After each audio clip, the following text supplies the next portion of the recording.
perkenalkan kepada Enjeheritos dan rakan-rakan yang saya hormati sekalian.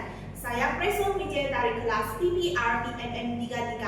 Pada hari ini, saya akan menyampaikan pidato saya yang bertajuk Nilai dan Etika Dunia Digital, Perspektif Anak Muda Masa Kini.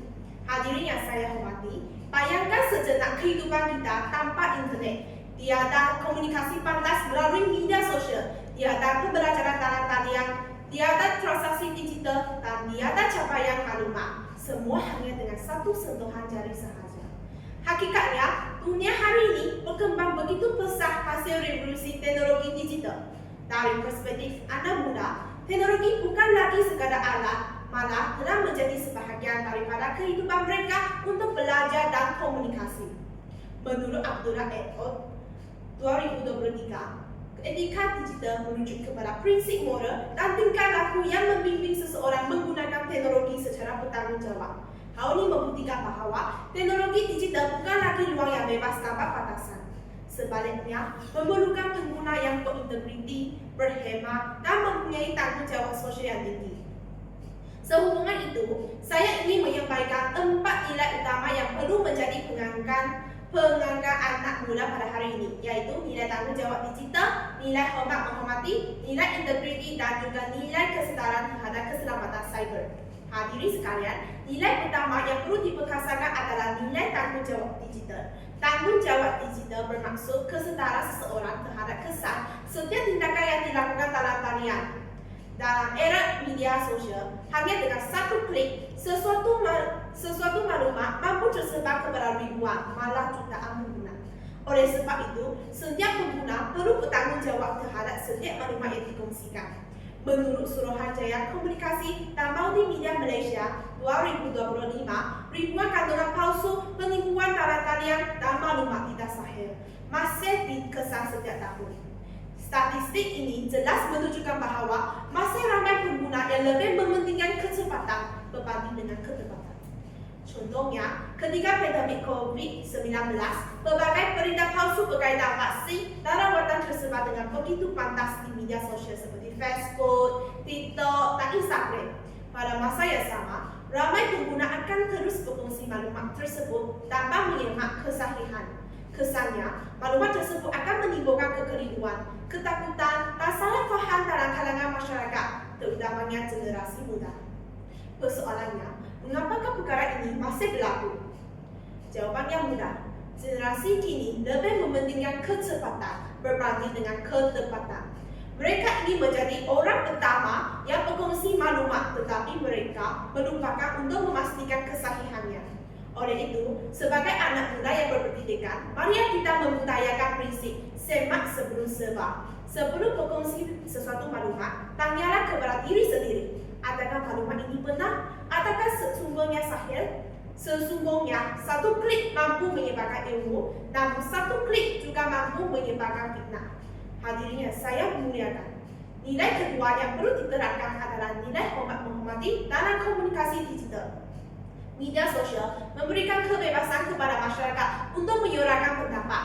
Namun, kebebasan itu bukanlah lesen untuk kita menghina, mencaci, atau menjatuhkan maruah orang lain. Menurut Profesor Makia Dr. Muslina Muhammad Muiz 2024, peningkatan penggunaan media sosial memerlukan pengukuhan literasi digital dan kesetaraan etika bagi memastikan interaksi dalam talian berlaku secara berhemat. Contohnya, terdapat pengguna yang dikenali sebagai keyboard warrior semakin membimbangkan. Mereka sering meninggalkan komen berbentuk penghinaan hanya kerana mereka tidak bersetuju dengan pandangan orang lain. Akibatnya, masa bukan sahaja berhadapan dengan kecaman masyarakat, malah juga akan mengalami tekanan emosi, hilang keyakinan diri, dan mengalami kemurungan. Jadi, sebagai anak muda, kita perlu sedar bahawa di sebalik setiap akaun media sosial terdapat seorang manusia yang mempunyai perasaan, maluah, dan harga diri. Hadirin yang saya hormati, nilai yang ketiga yang perlu dijadikan pengangkat adalah nilai kejujuran dan integriti. Seperti yang kita ketahui bahawa integriti merupakan asas kepada pembentukan masyarakat yang beretika.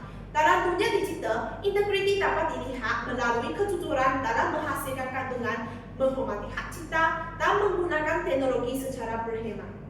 Menurut Madi et al. 2024, nilai amanat dan kejujuran memainkan peranan penting dalam membentuk tingkah laku pengguna media sosial positif.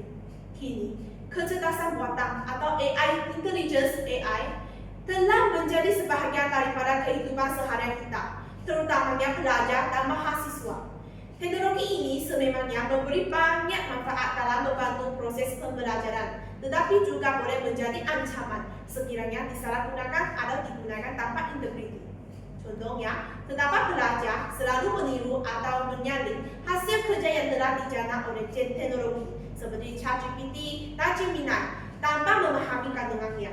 Terdapat juga orang yang melakukan plagiat dengan mengambil idea orang lain tanpa meminta keizinan. Tindakan sedemikian bukan sahaja melanggar etika akademik, malah juga menjejaskan pembangunan intelektual individu itu sendiri. Hadirin yang dihormati sekalian, nilai keempat adalah nilai kesetaraan terhadap privasi dan keselamatan cyber. Dalam era digital, data merupakan aset yang sangat bernilai. Maklumat peribadi seperti nombor telefon, alamat rumah, kata laluan dan maklumat mail boleh menjadi sasaran penjenayah cyber.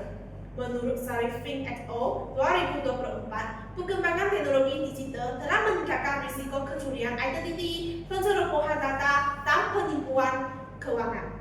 Contohnya, terdapat sesetengah pengguna selalu berkongsi maklumat peribadi dalam media sosial tanpa menyedari risiko yang akan ditanggung atau dihadapi.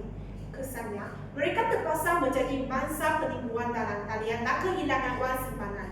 Dalam hal ini, setiap pengguna perlu mengamalkan langkah keselamatan seperti menggunakan kata laluan yang kukuh dan mengelakkan perkongsian maklumat sensitif secara terbuka dalam media sosial. Keselamatan cyber bukan lagi menjadi pilihan, tetapi keperluan. Hadirin sekalian, sebelum saya mengakhiri pidato saya pada hari ini, izinkan saya menyampaikan serangkap pantun sebagai renungan bersama. Pohon meranti teguh berdiri, menjadi tentuhan di tengah lahan. Teknologi maju silek berganti, nilai murni jangan dilupakan. Kesimpulannya, kemajuan teknologi haruslah diukur berdasarkan kebijaksanaan manusia, terutamanya generasi muda menggunakan teknologi dengan beretika. Keempat-empat nilai tersebut merupakan asas penting dalam membentuk anak muda yang beradab dan bertanggung jawab. Teknologi boleh membuka dunia, tetapi nilai menentukan arah tuju perjalanan. Teknologi boleh mencipta kecerdasan, tetapi etika membentuk kemanusiaan. Teknologi boleh menghubungkan manusia, tetapi akhlak memelihara hubungan tersebut. Jadi, marilah kita bersama-sama menjadi generasi digital yang berilmu, berintegriti, berakal mulia dan bertanggung jawab demi membina masa depan Malaysia yang lebih sejahtera, progresif dan bermaruah tinggi. Sekian, terima kasih.